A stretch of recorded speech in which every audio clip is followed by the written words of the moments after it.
You can have it. You have the floor. Right. Hopefully that didn't run too long. So this is a talk about tooling more in performance-focused language implementation frameworks. This was actually done by Graal-LSP, who decided not to stay in academia.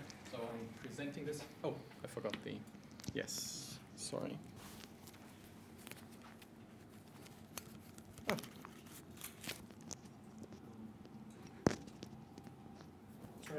Yeah, it'll be fine. Is that okay? Yeah. All right. Should I repeat all of that, or did you roughly get it? Okay. So just a disclaimer.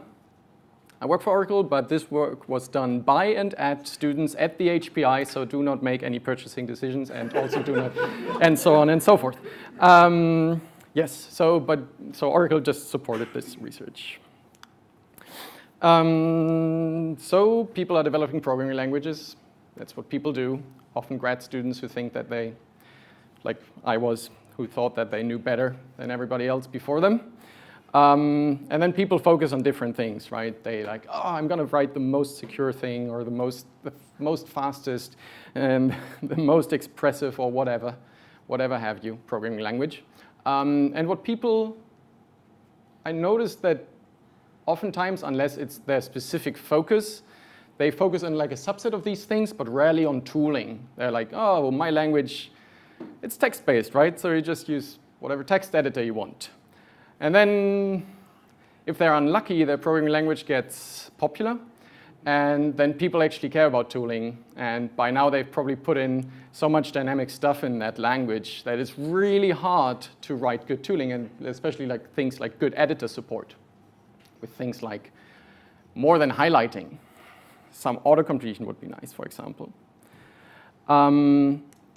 So the motivation for this work was assuming you started with a language, you have a language that you've written for yourself, and you've been focusing on performance. How do you get tooling into that? You could have initially started, if you had focused on tooling before, you would have probably not started with a performance-focused language implementation framework. You would have started with something like a language workbench where you really generate the tooling in advance, and you care less initially about the performance of your language. But you wanted runtime performance, and you wanted to be hip and at the peak of the crowd and whatever, so you used Graal.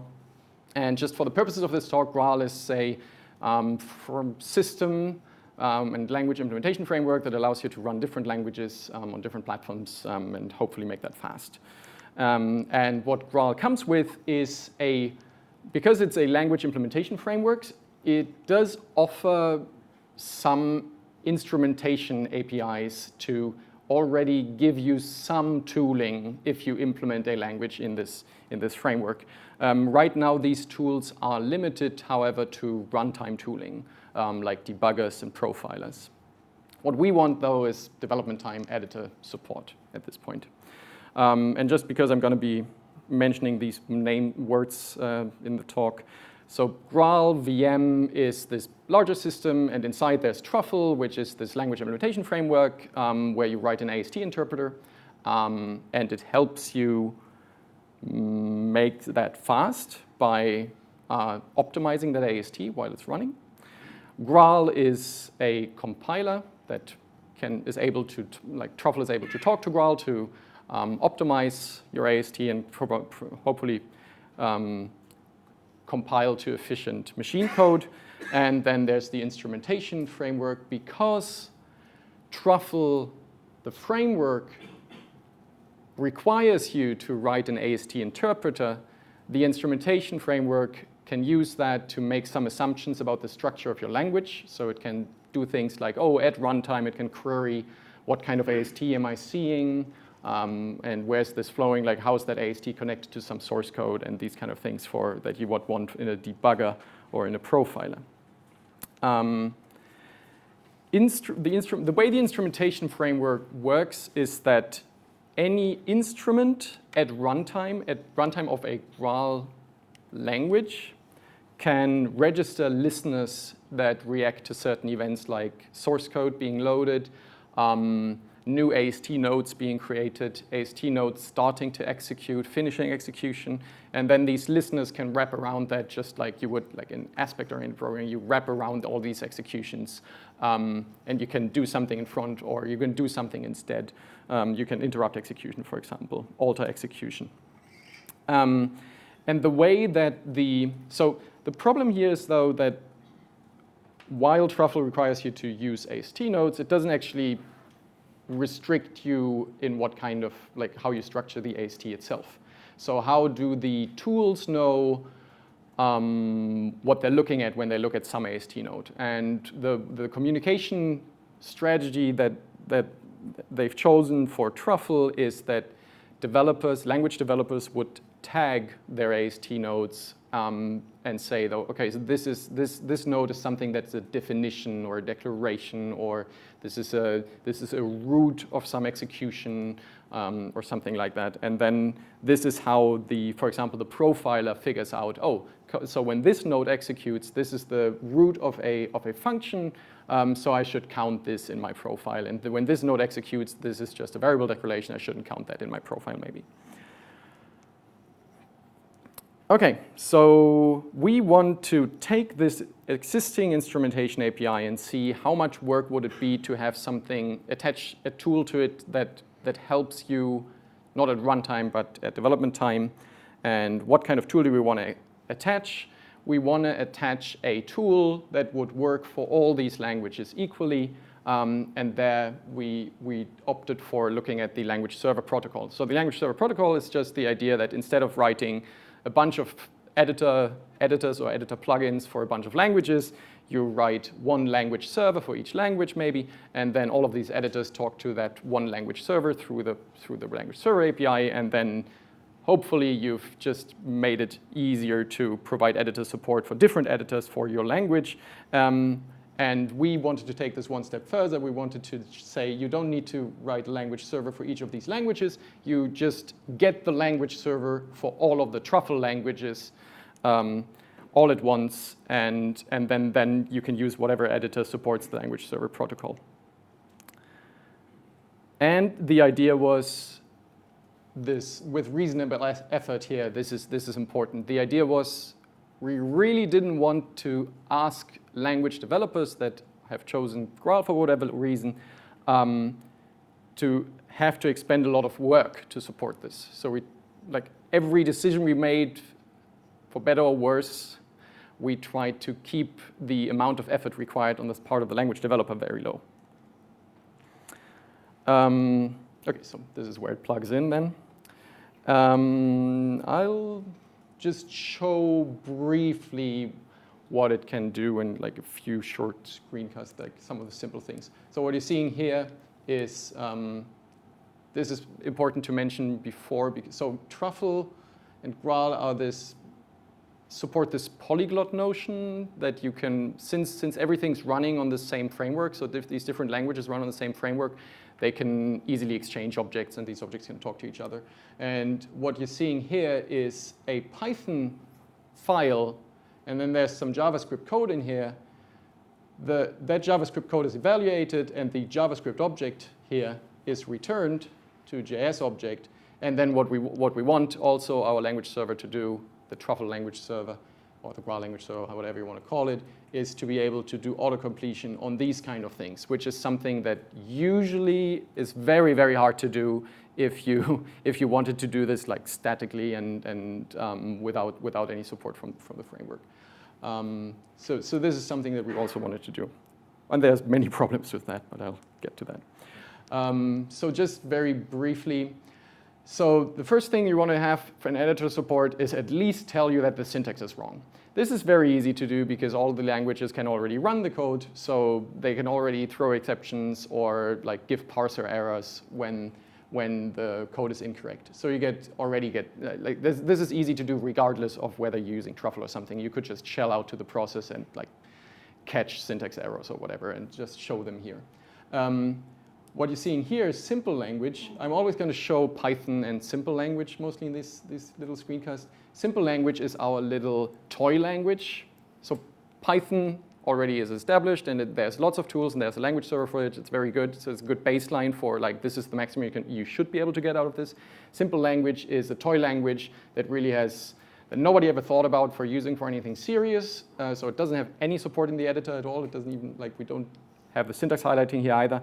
And so this is always to kind of show, yeah, even a language where it was never a goal to have editor support, this also works. So in Truffle, since all of these languages are running in that framework, when there's a syntax error, they're all going to raise an exception that inherits from Truffle exception, and Truffle exceptions already have to report whether they are syntax related. So this was very easy to implement, and for the developer, it just means, as far as implementation effort goes, when they raise a syntax error in their language, they just have to make it a subclass of Truffle exception and implement this method to say true that it is a syntax error. Then the next thing is completion. For globals, it's fairly easy because the way it works is when Truffle starts up, it initializes the language, and then the globals kind of the language are live. So we can query these globals without executing anything. It's more difficult when you're inside a scope like this here. However, what the framework gives you is when you're creating your AST nodes, you are required to use the frame class from Truffle, and the frame class has to be at parsing time initialized with all of the names that are going to be used in that frame. So all the local variable names, for example, all the argument names. Again, we can use this by when we statically want to just do locals completion, not property completion, but just locals completion. We can look. Oh, we look where in the source code were we. We query the AST to find the location, and then we ask, okay, what's the frame that's going to be used at this point? We can return the names that should be available at that point. One obvious drawback is the names, and you saw this maybe briefly flash up here. If you complete here between N1 and N2, N2 will still show up for the completion, even though N2 is not actually. Oh no, that's here, up here. That's what I meant. Even though N2 may not actually be defined at that point. That's a current limitation that we figured is good enough for now. Following that goal of the language developer shouldn't have to do much work. And now the last thing I want to get into is we also do run code in the editor to find out more information about things that are only known dynamically, like the types. Maybe I should restart that slide to show. So we click on analyze coverage. It's misnomer. It's really just like run this code and see what happens. And then if you hover here over the n, it knows, oh, it's going to be an integer, at least in that iteration of the running of that code. And this is how we collect, for example, the types of these things, and then we can also autocomplete on these types, because this is, at this point, we actually ran the entire file and we observed through this instrumentation API all the executions of all these AST nodes, and we can look at the return results at every place in the AST. We can look at the actual objects that get returned. We can look, oh, what's your class, or what's your type? What kind of members do you have? What kind of fields are available on you? And so this was simple language, was really simple, and Python is already established. But here's a language that is established, but really doesn't usually have editor support, because the editor support usually comes inside the language, and that's Squeak. And Fabian Nepas here has written a Graal implementation of Squeak Smalltalk, and this also pretty much directly just works with this approach. So you can go in an editor and say, oh, let's call this a .st file. It's empty. Give me all the globals, and it will give you the globals from the Smalltalk dictionary. And again, with the dynamic execution and observing of the AST execution, you can see, oh, okay, so you make an object here, and then you can get auto-completion for that object in some fashion. So basically, this turns any language server client into a Smalltalk workspace, basically, in this case. Okay, let's go through. Is that just me, or is it flashing sometimes? No. Okay. I'm going to walk you through completion of globals and locals a little bit in our approach. So I said the language already parses the source code to some AST, and from the Truffle framework requires the language developer anyway to attach some source information to every AST node. So when there's a completion request, we do the reverse. We know, okay, this is in this file at this location, so we can walk the AST to find the AST nodes that are relevant at that location, and then we can build completion items, for example, for the completion in the scope from the symbols available in that scope. One thing I haven't mentioned is, I talked about the frame, which is the local variables, but what about the symbols available like outside of the scope, for example, like in the enclosing scope, lexical scope, for example. What we do there is we ask the developers to use, again, the tagging mechanism to declare some node is declaring a name. Some node is declaring a symbol. And then when we're walking the AST, we pick up the declarations that are on the outside of the location that we are at. And so for the developer, this really is just to their whatever node they have. For example, they have a node that represents variable definitions. They just have to say, okay, this has a tag, and there's a list of standard tags that comes with the framework, and they have to say, okay, so this, if the tag is declaration tag, then this matches. And we have a large list of these kind of tags, and it's not really the ideal solution because it's kind of, yeah, we make up these tags as we go along, as we need them, but it's very little work on the part of the language dev, again.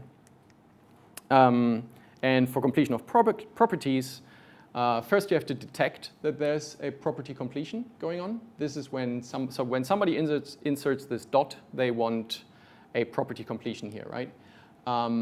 Now, this code isn't actually parsable. This isn't valid Python code. There's a dot here, the trailing dot. So the solution that we went for is we kind of track the last few modifications that were done to the source file, and we're like, this isn't parsable, but somebody wants a completion, so we kind of revert in memory some of these modifications until the language says, oh yeah, I can parse this. And then we kind of fuzz it and see, like, okay. Like in my world, I took the dot away. This is parsable now. This is kind of near, so the node kind of near where I want to be is this node that represents I/O. So I run the code, I get the I/O object, and then I just ask it, do you have members and what are they? And to do this, the work on the part of the dev is they have to implement the Truffle interop protocol that is used to talk to these Truffle objects. And there's a lot of these kind of messages that the Truffle interop protocol supports. And the ones for completion that we're using is all the ones related to members. So you can ask an object, do you have members? Give me all your member names, or read a member, so you can kind of do follow-up completions. You read one member, and then you can immediately offer the next completion because you get the next object out. Now, for the dynamic completion, I said we're running this source code. What do you do if that code that you want to complete isn't actually reached? The current solution was, well, maybe just put in a magic comment to tell me how you run your unit tests. I'm going to run not the file, I'm going to run your unit tests instead and just wait until one of the tests hits the location that I'm interested in. The other thing is you might not be completing, so you might be importing, one file might be importing code from another file, and there might be multiple files involved, and not all of these may be saved to disk. So the developer is expecting that he or she's importing from some intermediate state that's in memory. And so the language shouldn't be reading the files from disk, it should be reading the files from whatever the editor's current state is. The Truffle framework already isolates the file system in the sense that language developers are required to use the Truffle file system API to talk to do any I/O. So we can just use an in-memory file system that's copy on write basically from, and that uses the editor contents. This is also how we avoid unwanted side effects during execution. So you're not actually writing any files, and then right now we made it an option. Either you just cancel the execution if you're doing a side effect, or for some side effects, as I said, for in-memory file system, we can do like copy on write. Did you need to build this, or is this already provided by The copy and write file system was built for this project, but the file system API was already provided. Long-running executions are a problem. Again, since we are we have this instrumentation framework, and it knows when things are executing, so we just cancel executions if they take too long. Then you just don't get completions, which is unfortunate. And due to timing, I'm not going to go into all of these. So these are the current language server protocol messages that the student had implemented, and all of these basically build on these things that I've just mentioned, the observation of the AST and the observation of the runtime, and kind of isolating all of that. Since this is an experience paper, we applied this to simple language, Python, R, fast R, the R implementation on Graal, and Squeak.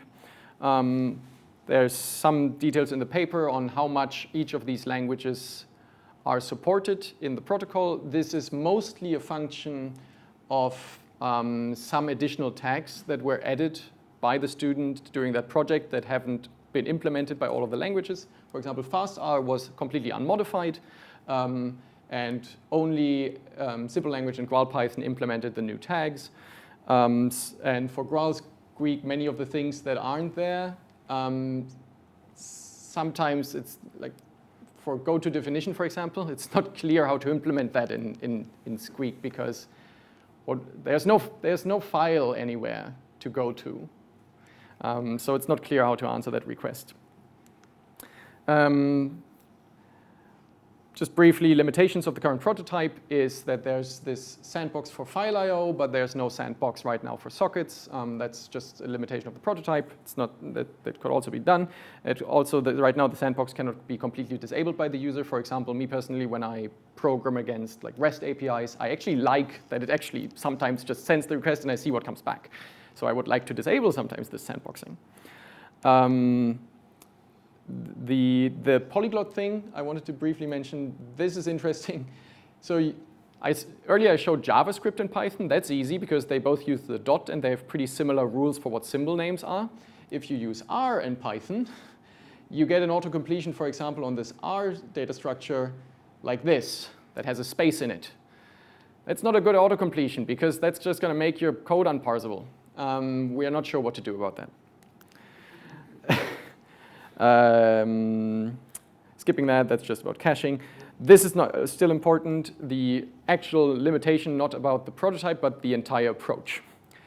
So we are running your code a lot and trying to kind of run up to certain points to figure out things, to kind of get enough runtime information to do completion and things. The problem is, this is heavily, the quality of what you can get back is heavily influenced by what you can run. If you don't have any unit tests, it's going to be hard to autocomplete anything inside a function that never gets executed.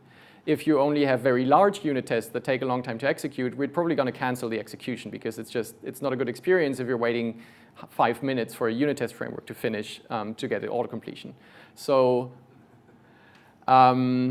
there's two things there. There's the hope would be that somebody who is interested in using this is nudged towards writing small, fast-running unit tests that are precise. And the other part is that there's a follow-up research project where we're using we're running the test framework once, and then we're trying to figure out which tests do you need to run to cover which source code line, so that when you do autocompletion somewhere, you don't run all of your tests, you run really just the 1 or 2 unit tests that cover this part of your code. So you get very, very quick, hopefully very quick results. And the syntax error in the demo, I kind of glossed over it. language parsers written for editors are very different from language parsers written for just language execution. Usually language execution parsers just stop at the first error. So if you have an error somewhere up in your file and you try to autocomplete down below, it's impossible for us right now. In conclusion though, we were actually quite surprised how far we can get and how useful it actually is for kind of small script things. We haven't really had the time to investigate how it works with larger code bases, also because of that limitation with the unit tests that we still need to investigate further. The main insight, however, is we also looked a bit at RPython and the APIs available there on the RPython framework, and we're pretty confident that the approach could really be transferred to that one as well. So if you're in a different language implementation framework, it's the simple things that we can do right now are probably transferable. Right, and that's it from me. A bit over time. I'm taking questions now. Thank you.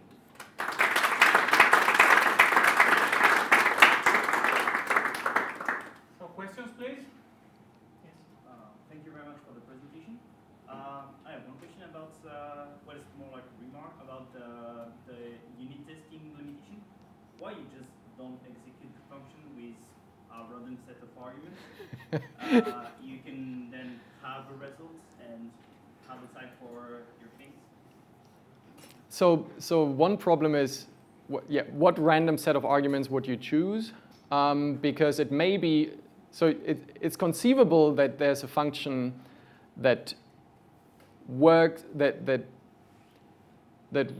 calls methods on its arguments that can be called on different types, right? So what would you choose?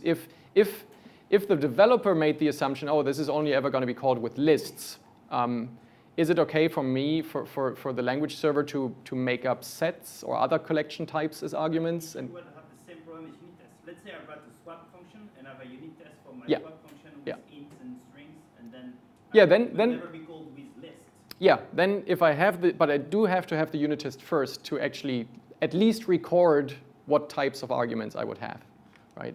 And then, then after that I could do that. Then after that we could just kind of remember, okay, this function was called with these types. The problem there, I skipped over the slide with the caching. We're already doing a little bit of in other places, caching kind of, oh, this is the type that I saw flowing through here the last time I executed it. I'm just going to use that type now for autocompletion. But what if you changed some other part of your source code base so that that cache is now invalid? How do you figure that out? You can't really. So. Further to this question, because I noticed like some behavior functions doesn't actually depend on the arguments, right? Yeah. So if you've got a variable that's 1 plus 2 or whatever, then you know what that one is. So it's like possible to partially evaluate the function where like some of the arguments are just random values, and then ignore any errors and just keep the information that you can sort of get, if that makes sense.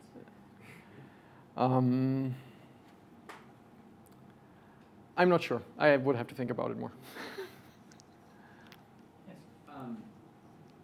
Truffle already has a number of assumptions about how the ASTs are constructed, like the fact that variable declarations occur as sort of some enclosing node around other code that references that variable and stuff like that. Do you make any additional assumptions for what you're doing beyond the sort of underlying Truffle assumptions, or is this are you only relying on what Truffle already assumes?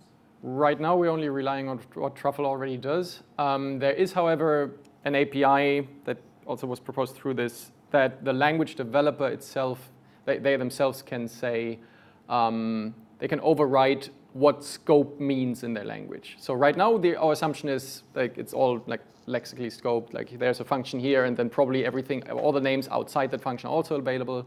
But that's not necessarily true for your language. So there's, yes. Exactly. Exactly. This is also why we use Python as one of the examples, because so the language developer can override how to find scopes from a certain node location, and then the server is going to say, "Hey, language, I'm at this node. Can you tell me what other nodes are in scope at this location so I can query these for declarations rather than just do the assumption, just walking up." Michael prepares, we can have another question if someone wants to ask. Yes? So you were talking about scope. If you have a language with dynamic scope, how would you deal with that? So in R, for example, we have this problem, right? And there, right now, the solution is that it just didn't give you any information about the scope unless you're actually. So no, it gives you the information about the scope when you are executing. But for our auto completion, where it's not property completion but just names in the scope, we are not executing the code. So in R, you wouldn't get any results, or only really the local one that you know. But if we are in a property completion, you would also get in R the dynamically scoped names. But yeah, that's also a limitation because it's not for the language server. It's currently not clear how to figure that out. Oh, do I need to execute you to know your scope, or is that statically known? Yeah.